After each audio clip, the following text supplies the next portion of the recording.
우리 박수로 우리 크게 영광을 하나님께 올려드립니다. 오늘 설교 제목을 다 같이 한번 크게 읽겠습니다. 시작. 믿음과 순종의 기적. 사랑하는 성도 여러분, 오늘 본문의 말씀을 읽고 들으면서 여러분들은 어떤 생각을 하게 되셨습니까? 이 세상을 살아가는 모든 사람에게는 수고하고 무거운 인생의 짐이 다 있다는 것입니다. 하나님을 잘 섬기는 사람의 가정에도 때론 감당하기 힘들고 어려운 고통스러운 인생의 짐이 겹겹이 쌓여 있고, 하나님을 경외하지 않는 사람들에게도 감당하기 힘들고 어려운 고통스러운 인생의 짐이 겹겹이 쌓여 있습니다. 이것은 하나님과 그의 생명과 복의 말씀을 저버린 인간에게 주신 하나님의 징계이기에 창세 이후에 그 누구도 피할 수가 없습니다. 오늘 본문의 말씀은 하나님의 사람 엘리사 선지자의 제자 중에 한 아내가 자신의 가정에 닥친 고통과 아픔과 감당하기 어려운 문제를 가지고 선지자 엘리사에게 찾아와서 간곡히 부르짖어 자신이 닥친 아픔과 고통과 어려움을 아뢰고 도움을 청할 때, 하나님의 사람 엘리사 선지자가 그 여인의 말을 듣고 그녀가 진 수고하고 무거운 고통의 짐에서 벗어나 마음의 큰 기쁨과 힘을 얻는 길을 말하니, 여인이 선지자가 한 그 말 그대로 순종하여 하나님이 베푸신 큰 기적으로 감당하기 어려운 무거운 인생의 짐을 벗고 힘을 얻었다는 것을 소개하고 있습니다. 그렇다면 엘리사 선지자의 제자의 아내가 당한 고통과 슬픔과 아픔과 감당할 수 없는 인생의 짐은 무엇입니까? 이는 세 가지 있는데, 첫째는 사랑하는 남편이요 가정의 기둥인 남편이 일찍 병들어 죽은 것입니다. 아내에게 이보다 더 큰 고통과 아픔과 슬픔은 없습니다. 둘째는 남편이 아내가 감당할 수 없는 큰 빚을 남긴 채로 죽은 것입니다. 이것은 오로지 남겨진 아내에게 주어진 감당할 수 없는 무거운 큰 짐입니다. 셋째는 남편의 질병으로 인하여 진 빚으로 사랑하는 어린 두 아들이 종으로 끌려가게 된 것입니다. 이 여인은 사랑하는 남편을 일찍이 병으로 인하여 사별하는 것도 큰 아픔이요, 큰 고통이요, 감당할 수 없는 큰 슬픔입니다. 이런 아픔과 고통과 슬픔을 안고 있는 이 여인에게 또 다른 고통은 자신이 혼자 힘으로 남은 가족을 부양해야 한다는 것입니다. 당시 남편이 없는 가부가 자녀들을 홀로 키우며 생활하는 것은 무척이나 힘이 들었습니다.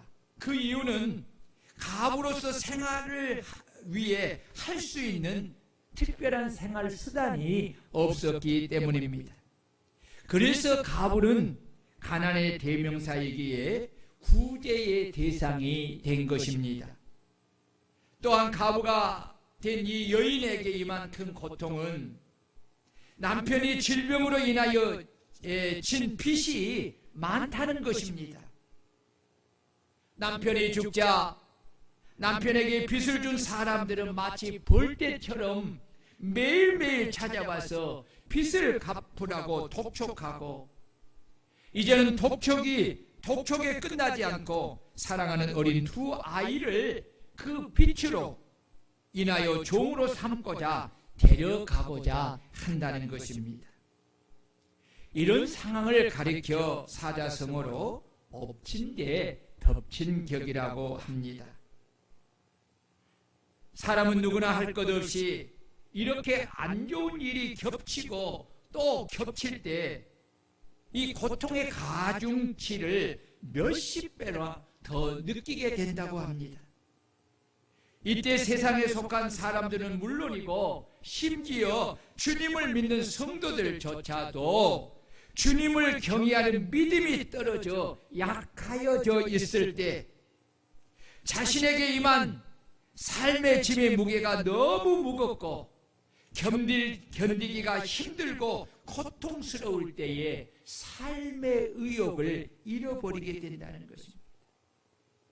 삶의 의욕을 잃어버리면서 누구나 생각하게 된 것은 이 무거운 짐, 견디기 힘든 고통스러운 짐을 어떻게 벗을 수 있을까에 대한 생각을 하게 된다는 것입니다. 이 대악과 마귀는 삶의 무거운 짐으로 고통을 받으며 견디기 힘들어 그 무거운 짐에서 벗어나고자 하는 연약함 속에 무기력한 상태로 있는 사람들을 강력하게 유혹을 합니다. 그 유혹은 고통스러운 무거운 짐을 벗는 피난처로 자살을 선택하도록 합니다. 죽으면 다 끝난다는 것입니다. 죽음은 고통스러운 무거운 짐에서 벗어나 편히 쉰다는 것입니다. 자살은 마귀가 가장 원하는 것입니다. 왜냐하면 마귀는 자살을 통해 자신과 자신을 따르는 귀신들이 장차 자신들이 영원히 거할 지옥에 데리고 가서 그들을 영원토록 영원한 고통 속에서 살도록 하기 위함입니다. 이런 점에서 자살은 자신에게 지어진 무거운 짐과 받는 고통을 벗고 쉬는 길이 절대로 아니라는 것입니다. 오히려 영원히 지옥의 고통으로 인도하는 길인 것입니다. 그런데 사람들은 이 악한 마귀의 유혹에 너무나 쉽게 포섭되어 자신에게 지어진 무거운 짐과 받는 그 고통의 짐을 벗고 편히 쉰다는 생각에 죽음을 택하는 거죠. 자살을 택하고 있습니다. 불행하게도 우리나라는 OECD 국가 자살률 순위가 1위입니다. 이것이 수년 동안 바뀌어지지 않습니다. 우리나라 일일 평균 자살 사망자 수는 약 36.6명입니다. OECD 표준인구 10만 명을 기준으로 하여서 국가 간 연령 표준화 자살률을 비교해 볼 때 OECD 평균은 10.9명인데 반해 우리나라는 26명으로 가장 높은 수준입니다. 안타까운 것은 10대에서 30대 이 청년 자살률이 계속해서 증가한다는 것입니다. 자살의 주요 요인으로는 정신적인 문제, 경제 생활 문제, 육체적 질병 문제 순으로 나타났습니다. 청소년은 학업 및 대인관계, 청년층은 취업, 결혼, 대인관계, 중장년층은 퇴직, 실업, 이혼 문제, 또 노년층은 사회적 고립, 경제적인 문제 등을 예로 들 수 있습니다. 최근 들어 학부모의 갑질로 인하여서 교사들이 자살로 이어지는 사회적 문제가 되고 있습니다. 이뿐만 아니라 기업인들도 정치인들도 연예인들도 직업을 불문하고 자신의 당면한 견디기 힘든 어렵고 고통스러운 인생의 짐으로 인하여서 그 무겁고 그 고통스러운 짐에서 벗어나고자 사람들은 자살을 선택한다는 것입니다. 이런 사회적 요소를 신앙적이고 영적인 면에서 성경의 말씀을 근거로 해석할 때 악한 마귀는 사람이 연약해져 있을 때에 믿지 아니한 자들의 마음을 혼미하게 하여 그리스도의 복음의 강체가 비치지 못하게 하고 거짓된 자신의 유혹을 받아들여 자살하게 하여 영원한 지옥으로 데려가서 영원한 고통 속에서 살게 하는 것입니다. 그래서 마귀는 악의 실체요 존재요 근원인 것입니다. 우리 그리스도인들은 세상에 속한 사람들과 달리 살아계신 창조주 하나님을 믿고 전지전능하신 하나님을 우리 아버지로 믿고 섬기는 자들입니다. 아멘. 아멘. 이런 말을 할 때 아멘을 해야지. 신앙 고백적인 말인데. 다시 한번 합니다. 우리 그리스도인들은 세상에 속한 사람들과 달리 살아계신 창조주 하나님을 믿고 전지전능하신 하나님을 우리 아버지로 믿고 섬기는 자들입니다. 아멘. 세상의 만물과 우리를 지으신 전지전능하신 우리 주님은 오늘도 변함없이 수고하고 무거운 인생의 짐을 지고 힘들게 살아가는 사람들에게 그 무거운 짐을 지고 당신에게 오라고 초청하시며 그 무거운 짐을 당신에게 맡기고 당신의 멍에는 쉽고 당신의 짐은 가벼우니 당신이 준 멍에를 메고 당신을 배우라고 합니다. 그리하면 너희 마음이 힘을 얻고 내가 너희를 편히 쉬게 하리라고 약속을 하십니다. 창조주 하나님 외에는 인간이 진 수고하고 무거운 인생의 짐을 그 마음과 어깨에서 벗겨줄 대상이 단 한 사람도 없는 줄로 믿습니다. 오직 전지전능하신 창조주 하나님만이 우리의 주님만이 이런 초청을 할 수가 있고 주님만이 말씀하신 그대로 인생의 수고하고 무거운 죄의 짐을 그리고 모든 질병과 죽음의 고통의 짐을 그리고 삶의 경제적인 무거운 짐을 마음과 환경에서 벗겨줄 수 있는 줄로 믿습니다. 여러분 믿습니까? 여러분 믿습니까? 그렇습니다. 오직 만물을 창조하신 우리 주님만이 이렇게 초청할 수 있고 말씀하신 대로 우리의 인생의 짐을 벗겨주고 우리의 마음의 힘과 안식과 평안을 누리게 하는 것입니다. 그렇다면 우리 성도님들은 수고하고 무거운 이런 인생의 짐들이 있을 때 여러분 어떻게 하십니까? 진정으로 주님께서 나의 수고하고 무거운 짐을 능히 벗겨주실 수 있는 분으로 여러분 믿습니까?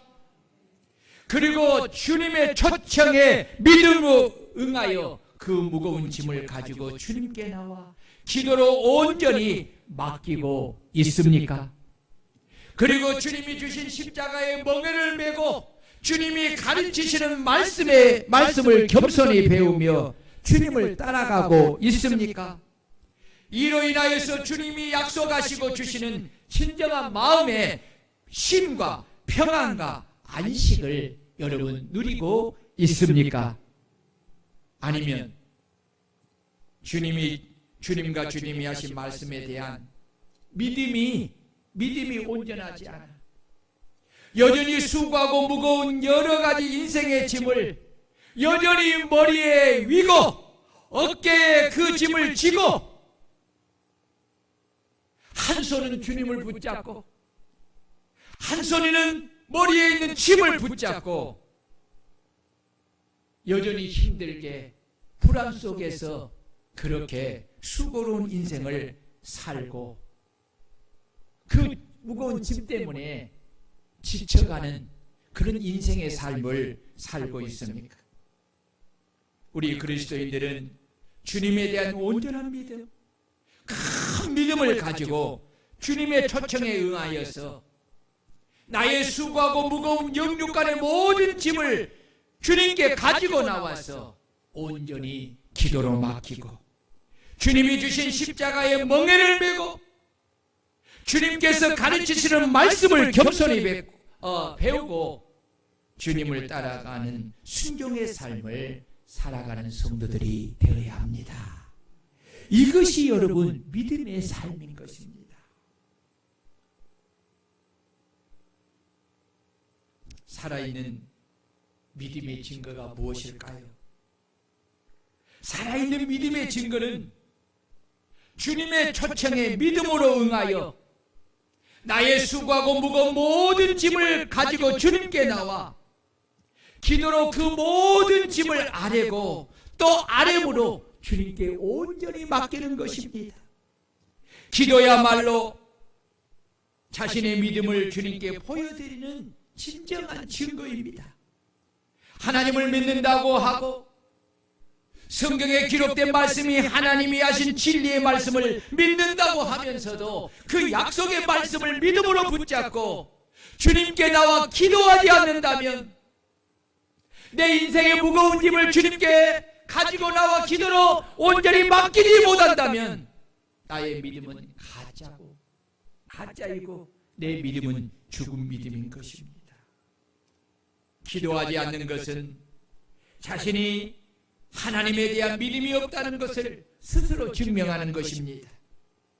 내게 작은 겨자씨만한 믿음이 있으면 그 작은 믿음을 가지고 주님께 나와 나의 모든 무거운 짐을 주님께 기도로 아뢰고 또 아뢰면서 맡기는 것입니다. 오늘 본문에 나오는 선지 생도의 아내는 바로 자신이 가진 믿음을 따라 자신이 처한 감당할 수 없는 무거운 짐을 가지고 하나님의 사람 선지자 엘리사에게 나와서 자신의 모든 형편을 간절히 부르짖어 기도로 아뢰므로 인하여서 자신의 믿음을 스스로 증명한 것입니다.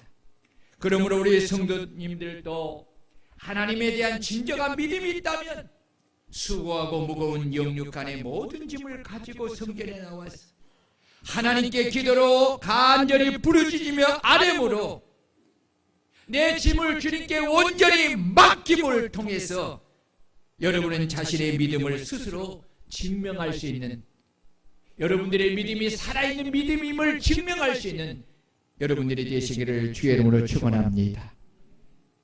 믿음의 기도에는 반드시 응답이 있습니다. 따라해 봅시다. 믿음의 기도에는 반드시 하나님의 응답이 있다. 2절을 보십시다. 시작. 엘리사가 그에게 이르되 내가 너를 위하여 어떻게 하랴? 내 집에 무엇이 있는지 내게 말하라고 하니 그가 이르되 계집종의 집에 기름 한 그릇 외에는 아무것도 없나이다 라고 합니다.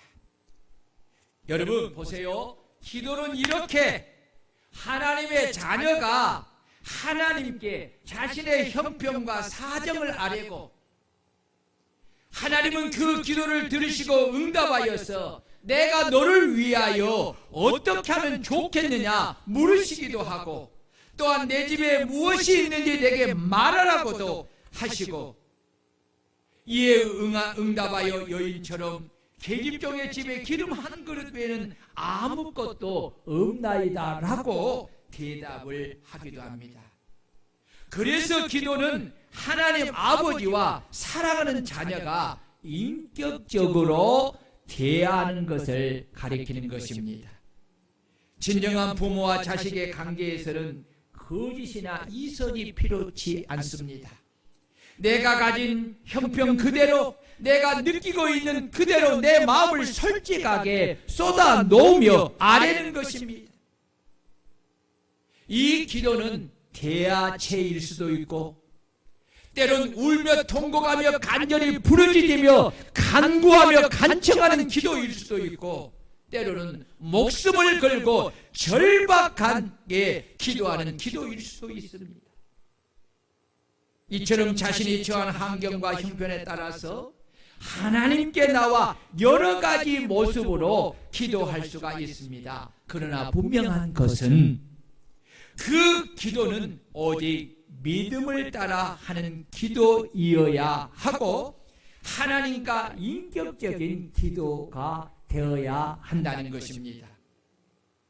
예수님의 이름으로 한 기도는 회개하지 않고, 죄를 회개하지 않고 약속의 말씀을 의심하고 믿음으로 기도하지 않는 것 외에는 모든 기도는 반드시 응답을 받게 되어 있습니다. 믿습니까?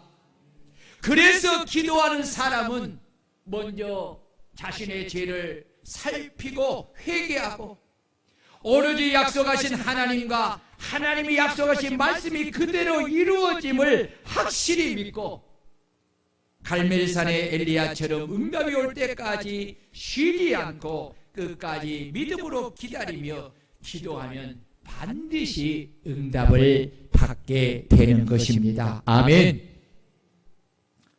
영국의 대부흥사인 스펄전 목사님이 이 브리스톨에서 제일 큰 세 곳의 침례교회에서 설교를 하게 되었습니다. 목사님은 전쟁과 가난으로 인하여서 생긴 많은 고아를 자신이 섬기는 교회 보육원에서 돌보고 있었는데 그 숫자가 계속해서 늘어남으로 인하여서 그 시설을 넓히고자 300파운드를 모금하려는 계획을 세우고 뜻을 같이 하는 여러 교회를 찾아가서 설교하여 계획한 대로 300파운드를 모금했습니다. 집회를 끝나고 와서 피로한 몸을 쉬려고 잠자리에 들면서 취침 기도를 하는데 하나님의 음성이 들려왔습니다. 내가 가지고 있는 300파운드를 조지 물려에게 주거라. 그 음성을 들은 스펄전 목사님은 하나님께, 하나님, 이 돈은 런던에 있는 우리 보육원의 불쌍한 고아들을 위해 꼭 필요한 돈입니다. 그렇게 하나님께 말씀을 드리자 하나님은 다시 음성이 들려왔습니다. 그 300파운드의 돈을 조지 물러에게 주어라. 다시 음성이 들려. 결국 스펄전 목사님은 주님이 하신 말씀에 순종하여 그러면 그렇게 하겠습니다 하고 잠자리에 들었습니다.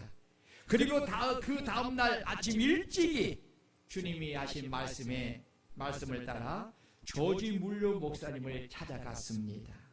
그리고 조지 물러 목사님에게 하나님께서 이 돈 300파운드를 자네에게 주라고 하셨네 하고 그 돈을 내밀자 조지 물러 목사님이 박수를 치면서 그렇군요. 제가 주님께 기도로 요청한 금액이 바로 300파운드였습니다 라고 말을 하는 것입니다. 이 조지 물러 목사님 역시 고아원 사역을 크게 하였는데 이 목사님은 좀 특별하게 했어요. 목사님은 수많은 고아를 먹여 살리는데 정부의 힘을 빌리지도 않았어요. 특정한 부자의 손을 내민 일도 없었습니다. 단지 순수하고 온전한 하나님 한 분만을 신뢰하고 오직 내 입을 넓게 열라 내가 채우리라는 시편 81편 10절의 말씀을 믿음으로 부여잡고 끊임없이 기도하여서 그 기도의 응답으로 매일매일 그 고아원의 양식을 공급을 받았습니다. 조지 물러 목사님은 이러한 믿음과 기도로 고아원을 섬기는 63년 동안 놀라지 마세요. 5만 번 이상의 기도를 응답받았고 750만 달러 그 당시에 약 30억 원 이상을 하나님께로부터 받았습니다. 그래서 사람들은 그 조지 물러 목사님을 가리켜서 영국의 고아 아버지라고 그렇게 부릅니다. 스폴전 목사님은 하나님이 명령하신 말씀에 순종하여 조지 물러 목사님에게 자신이 가진 300파운드를 전하고 곧장 런던으로 돌아왔는데 그 책상 위에 한 통의 편지가 기다리고 있었습니다. 여러분이 그 안에 300파운드의 영국 금화가 들어 있었습니다. 그는 기쁨의 소리를 쳤습니다. 하나님께서는 내가 모금한 300파운드에다가 300실링의 이자까지 더하여 주셨습니다. 할렐루야! 하나님의 말씀과 그 말씀에 순종하는 것은 하나님께 영광을 돌리는 것뿐만 아니라 우리의 마음과 심령을 평화롭게 하고 그로 인하여서 하나님의 큰 축복과 은혜를 선물로 다시 받게 되는 씨앗이 되는 것입니다. 아멘. 그래서 우리 주님은 주라 그리하면 너희에게 줄 것이니 곧 후이 되어 누르고 흔들어 넘치도록 하여 너희에게 안겨주리라 라고 약속하신 것입니다. 하나님은 우리에게 기도 응답으로 기적의 축복을 주실 때에 먼저 우리가 가진 것 중에서 기적을 일으킬 씨앗을 먼저 찾는다는 것입니다. 오늘 이 말씀 잘 들어야 돼요. 다시 한번 할게요. 하나님은 우리에게 기도 응답으로, 무엇 응답으로? 기도 응답으로 기적의 축복을 주실 때, 뭘 주실 때? 기적의 축복을 주실 때 먼저 우리가 가진 것 중에서 기적을 일으킬 기적의 씨앗을 먼저 찾는다는 것입니다. 그래서 하나님의 사람인 엘리사 선지자는 여인에게 내 집에 무엇이 있는지 내게 말하라고 합니다. 이것이 바로 하나님께서 기적을 나타내실 때 하시는 전형적인 모습입니다. 하나님은 모세를 통하여 애국과 이스라엘 사람들에게 기적을 나타내실 때 사용한 도구는 어떤 특별한 것이 아니라 모세가 늘 가지고 사용하는 지팡이였습니다. 예수님이 베스다 들녘에서 남자만 5,000명을 배불리 먹이시고 남은 것을 12강줄에 가득 채운 기적도 한 어린아이가 가지고 있는 오병이어를 통해 기적을 베푸신 것입니다. 그래서 주님은 너희에게 떡 몇 개나 있는지 가서 보라고 하신 것입니다. 너희에게 떡 몇 개나 있는지 가서 보라. 그것을 가져오라는 거예요. 뭘 하시기 위해서? 오병이의 기적의 축복을 하기 위해서. 이처럼 하나님은 우리에게 없는 것을 당신의 능력으로 만들어 기적을 베푸시는 것이 아니라 우리가 가지고 있는 것을 찾으시고 우리가 주님께 믿음과 사랑으로 헌신하여 바칠 때 주님은 그것을 가지고 축사하여 놀라운 기적을 우리에게 베풀어 주시는 것입니다. 아멘. 그런데 문제는 주를 믿고 주의 은혜를 맛보고 경험한 사람일지라도 주님이 그들을 사랑하여 기적을 베푸시고자 그들에게 먼저 그들이 가지고 있는 것을 요구할 때 오병이어를 가진 어린아이처럼 자신이 먹을 것을 먼저 주님께 헌신하여 드리기보다는 자신과 자신의 가족이 먼저 먹어야 하기에 비록 주님이 요구하여도 다 없다고 감추고 주님께 내어드리지 않는다는 것입니다. 왜 그랬을까요? 자, 저 보세요. 왜 그럴까요? 믿음이 없기 때문에. 그러기에 그들의 삶에 기적이 일어나지 않는 것입니다. 어린아이처럼 주님이 요구하실 때에 주님을 사랑하고 주님을 믿는 믿음으로 주님께 자신의 것을 헌신하여 먼저 드리면 주님은 그것을 가지고 축사하여 놀라운 기적을 베풀어 헌신한 어린아이도 배불리 먹고 남으며 그 주변에 있는 사람들도 자신의 헌신으로 인하여 배불리 먹고도 12강준이나 남는 기적을 경험하는 축복을 받게 되는 것입니다. 여러분, 이것이 하나님의 뜻이고 기적을 나타내시는 주님의 전형적인 모습입니다. 그래서 주님은 주는 것이 받는 것보다 복이 있다고 말씀하신 것입니다. 우리 그리스도인들은 우리의 본향 천국에서 주님이 주시는 상을 받고자 이 땅에서 운동장에서 다름질하는 선수와 같이 믿음의 다름질을 하는 그러한 성도들입니다. 주님은 그날에 우리가 일한 대로 각 사람에게 상을 주신다고 말씀하셨습니다.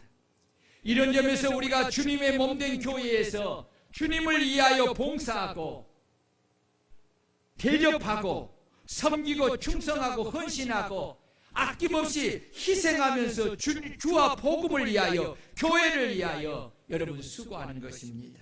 왜냐하면 우리는 주님에 대한 믿음을 가지고 있기 때문입니다. 그러기에 누가 뭐라고 해도 누가 알아주든 몰라주든 상관없이 오직 주님 앞에서 믿음과 사랑으로 봉사하고 헌신하고 수고하고 희생하고 충성하는 것입니다. 하나님은 이런 자녀들을 사랑하여 내세뿐만 아니라 이 땅에서도 그들이 믿음과 사랑으로 심은 것에 100배를 더하여 주실 줄로 믿습니다. 엘리사 선지자는 여인이 가진 것이 기름 한 그릇 외에는 아무것도 없음을 알고 여인에게 이렇게 말을 합니다. 다 같이 3절 4절을 읽습니다. 시작. 이르되 너는 밖에 나가서 모든 이웃에게 그릇을 빌리라. 빈 그릇을 빌리되 조금 빌리지 말고 너는 내 두 아들과 함께 들어가서 문을 닫고 그 모든 그릇에 기름을 부어서 차는 대로 옮겨 놓으라 하니라. 여러분 보세요. 엘리야 선지자가 여인에게 명령한 것은 세 가지죠.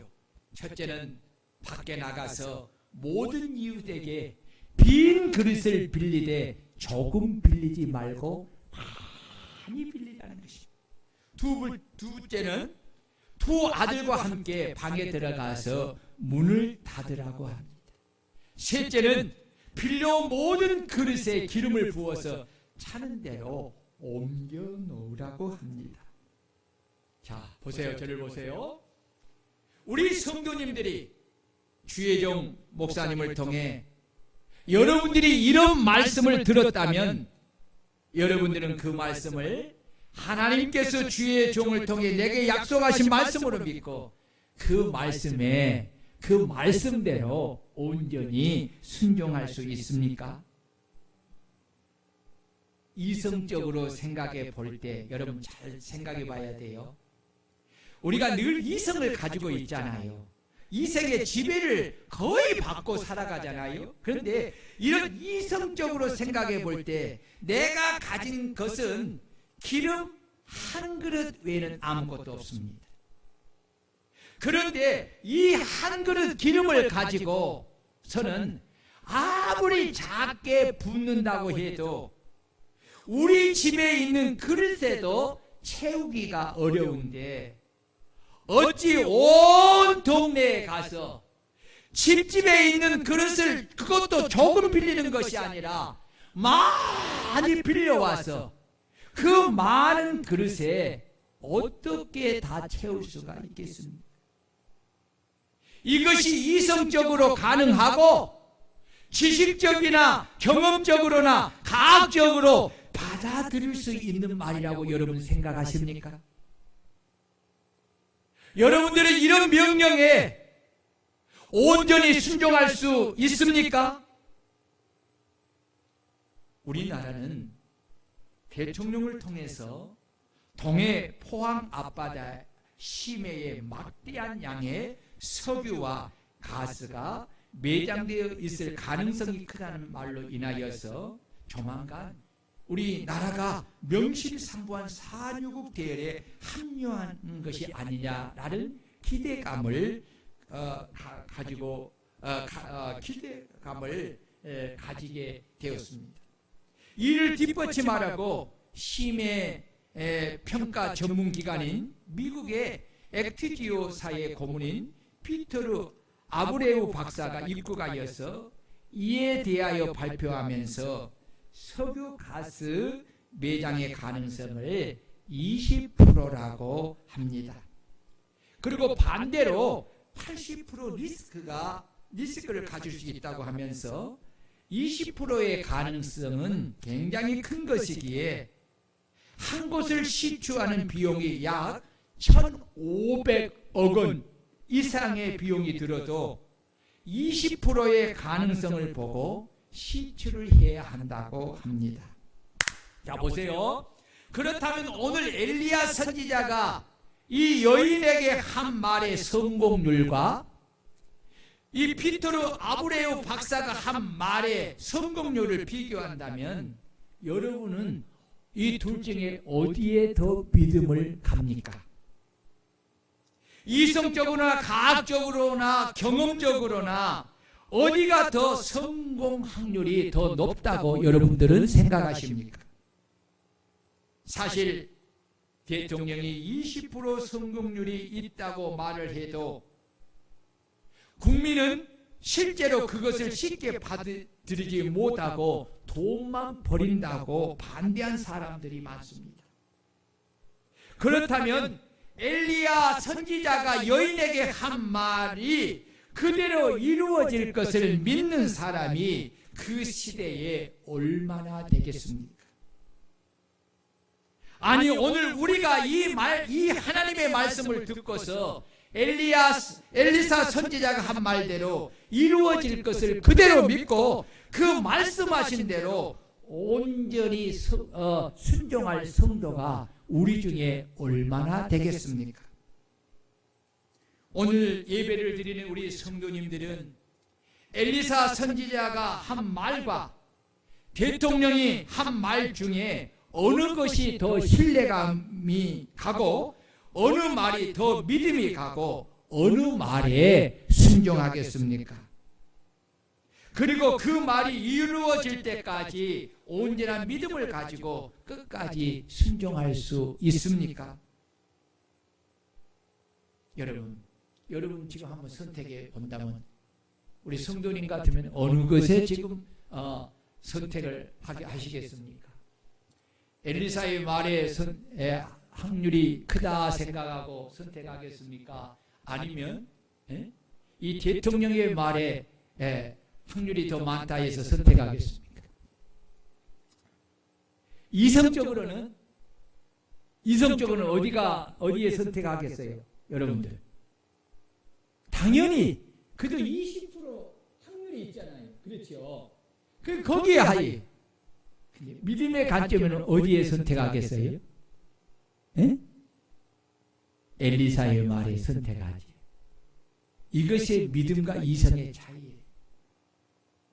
여러분, 자, 그러면 엘리사의 말을 듣고 여인은 어떻게 했습니까? 다 같이 5절을 읽습니다. 시작. 여인이 물러가서 그의 두 아들과 함께 문을 닫은 후에 그들은 그릇을 그에게 가져오고 그는 부었더니 아멘. 이 여인과 두 아들은 엘리사 선지자가 말한 그대로 믿고 온전히 순종하여 집으로 돌아와서 집 밖에 나가서 모든 이웃에게 그릇을 빌되 조금 빌리지 않고 빌릴 수 있는 최대의 그릇을 많이 빌려서 집으로 돌아왔습니다. 그리고 말씀하신 대로 두 아들과 함께 방에 문을 들어가서 문을 꼭 닫아 잠갔습니다. 그리고 여인은 자신의 집에 있는 그릇으로부터 시작하여 자신이 가지고 있는 한 그릇의 기름을 정말 기도하면서 믿음으로 붓기 시작합니다. 여러분 기도 안 하겠어요? 하겠어요? 성경에 그런 말은 없지만 내가 그 자리에 있을 때 이 작은 것으로 이게 분다고 생각해봐요. 기도가 안 할 수가 없지. 기도하면서 이렇게 믿음으로 붓기 시작합니다. 그리고 두 아들은 엄마가 부은 기름이 그릇에 차면 옆으로 옮겨놓고 자신의 집에 있는 그릇에 기름이 다 찬 후에는 아들들이 또 빌려온 모든 것을 가져오면 엄마는 자신이 가진 그 기름을 가져온 그 그릇에 붓고 그 그릇에 기름이 차면 두 아들은 차는 대로 옮겨 놓았습니다. 다 같이 6절을 읽습니다. 시작. 그릇에 다 찬지라 여인이 아들에게 이르되 또 그릇을 내게로 가져오라 하니 아들이 이르되 다른 그릇이 없나이다 하니 기름이 곧 그쳤더라. 아멘. 여러분, 이것이 믿음과 순종에 낳은 기적입니다. 여러분 따라해 봅시다. 믿음은 기적의 나무이고, 믿음은 기적의 나무이고, 순종은 기적의 열매이다. 그렇습니다. 믿음과 순종의 나무 자체가 기적이기에 언제든지 기적의 열매를 맺게 되는 것입니다. 그런데 나무는 살아있을 때만 열매를 맺습니다. 순종을 가리켜, 여러분 잘 들어보세요. 순종을 가리켜 다른 말로 표현하는 성경이 있어요. 순종을 가리켜 다른 말로 표현하면 행함입니다. 그래서 하나님은 영혼이 없는 몸이 죽은 것 같이 행함이 없는 믿음은 죽은 것이니라 라고 한 것입니다. 이 말씀을 다시 적용하면 영혼이 없는 몸이 죽은 것 같이 순종이 없는 믿음은 죽은 것이니라 라는 말씀입니다. 아멘.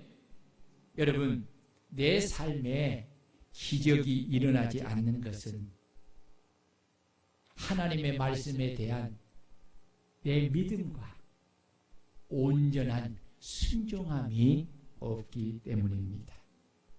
여러분, 하나님은 언제나 당신과 당신이 하신 말씀 그대로 믿고 온전히 순종하는 자에게 약속하신 대로 반드시 그들에게 기적을 일으켜 그들의 소원을 이루어 주시는 하나님이신 줄 믿으시기를 축원합니다. 하나님이 일으키신 기적의 복을 받으면 모든 문제가 해결되죠. 그래서 여러분, 우리 주님은 우리의 믿음이 어떻게 되기를 원해요? 작은 믿음, 큰 믿음? 여러분 보세요. 오늘 기적이 언제 멈췄어요? 자, 기적이 언제 멈췄어요? 그릇이 끝났을 때. 준비한 그릇이 끝났을 때. 만약에 이 지금 여인과 아들이 더 많은 그릇을 불렸다면 여러분, 기름이 그쳤을까요? 계속 이어졌을까요? 바로 그거예요. 바로 그거예요. 우리 하나님이 왜 우리에게 큰 믿음을 원하시냐면 우리를 사랑하신 하나님은 우리에게 큰 복을 주시기를 원해. 큰 기적을 일으켜 주시기를 원해. 그러기 위해서 우리에게 뭐가 필요합니까? 믿음과 온전한 순종함이 필요하다. 믿음이 있어야 여러분 그릇도 많이 빌릴 수 있어. 믿음이 없으면 여러분 보세요. 이거 가지고 뭐 얼마나 하면 하겠어 하고요. 그냥 흉내만 내고 빌렸으면 그것으로 그는 축복이 끝나는 거예요. 근데 이 여인 보세요. 이 여인 보세요. 얼마나 믿음이 큽니까? 그 말씀 그대로 믿고 그렇게 했잖아요. 자 보세요. 우리 마지막 7절을 보세요. 7절 보세요. 마지막 시작. 그 여인이 하나님의 사람에게 나아가서 말하니 그가 이제 너는 가서 기름을 팔아 못을 감고 빚을 감고 남은 것으로 너와 내 두 아들이 생활하라 하였다. 여러분 바로 이거예요. 하나님께서 기적의 축복을 주실 때에 쪼잔하게 주지 않는다니까요. 그 믿음대로 그 빚이 얼마나 많았어요. 그 그릇으로 담긴 기름을 팔아서 빚을 다 갚았다는 거예요. 뿐만 아니라 그것을 가지고 생활할 수 있도록 넘치게 부어주신 거예요. 아멘. 바로 그거예요. 그래서 주님을 아들아, 딸아, 내 믿음이 크도다. 내 믿음대로, 내 믿음대로. 이 믿음이 어떤 믿음이요? 온전히 순종하는 믿음. 여러분 보세요. 믿음과 순종으로 기적을 경험하는 교회. 말씀에 아멘. 근데 징그럽게도 아멘을 잘 안 해. 왜 그런 줄 모르겠어. 저렇게 우리가 목표를 정해놓고도 해도 피리를 부르도 춤을 안 춰? 아멘. 말씀에 아멘 하지. 복이라잖아요. 범사의 기도, 믿음의 순종, 이것이 기적을 일으키나요? 여러분, 하나님이 죽었습니까? 하나님이 늙으셨습니까? 기적을 나타내지 못합니까? 하나님은 어제나 오늘이나 영원토록 동일하신 분이신 줄로 믿습니다. 오늘도 믿음과 순종 앞에 하나님은 넉넉한 기적을 나타내시는 하나님이십니다. 우리의 인생의 수고와 무거운 짐을 벗겨주시고 쉼과 안식을 주시는 하나님이십니다. 믿습니까? 하나님을 믿어야 합니다. 그리고 그 말씀대로 우리가 믿음으로 온전히 순종해야 합니다. 이성을 가지고 자꾸 하나님을 접근하면 하나님이 할 수 있는 것이 하나도 없어요. 그러나 이성을 초월하여서 믿음을 가지고 하나님께 접근하면 하나님은 무한한 능력을 우리에게 기적을 통해 나타내 주시는 것입니다. 아멘. 아멘. 여러분, 이런 일이 오늘도 있겠는가? 여러분, 그 자체가 하나님을 안 믿는 거잖아요. 하나님이 있다고 하는데 있겠는가라는 것은 불신이잖아요. 이런 사람이 기도하겠어요? 이런 사람이 믿음 가운데 순종하겠어요? 못해요. 그러니까 그 믿음대로, 맞아요. 보세요. 약속대로 이 여인이 두 집 가서 그릇 5개를 빌려왔어요. 그러면 하나님이 그 믿음대로 채워준다니까요. 그리고 끝이에요. 이 여인이 선지자가 조금 빌리지 말라 했잖아요. 가서 다 모든 집에 가서 그릇을 빌릴 때 많이 그 믿음 그대로 그랬어요. 마지막 그릇이 딱 떨어지니까 뭣도 떨어졌다? 기름, 하나님의 기적이 멈춘 거예요. 오늘 여러분, 믿음 없는 자 되지 말고 믿는 자가 되고 믿음의 순종함을 통해서 기적을 경험하는 저와 여러분들이 되시기를 주의 이름으로 축원합니다. 다 같이